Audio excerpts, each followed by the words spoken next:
Welcome to Kenton's videos. Enjoy the video.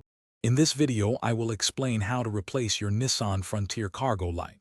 First, gather your tools, which typically include a Phillips head screwdriver and the correct replacement bulb. Always ensure your vehicle's power is off before starting any electrical work to prevent injury. Next, locate the cargo light assembly, usually found on the back of the cab above the truck bed. This simple preparation makes the process much smoother.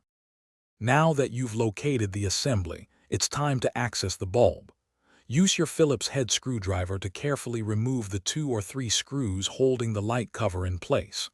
Once the screws are out, gently pry off the plastic lens cover, being careful not to break any tabs.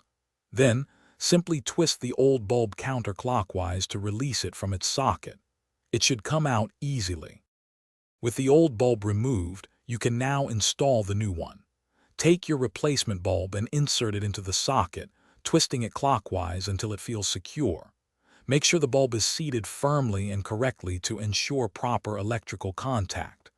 Carefully reattach the plastic lens cover, aligning any tabs, and then secure it back in place using the screws you removed earlier.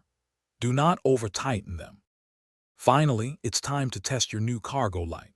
Turn your vehicle's power back on and activate the cargo light function.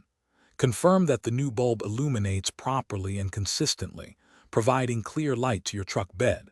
If it doesn't light up, double-check the bulb's seating and connections. This quick replacement ensures your Frontier is ready for any task, day or night. Also, remember to check the description for a link to the Owala water bottle and other great deals. Thanks for watching. Thanks for watching. Consider subscribing if we helped you.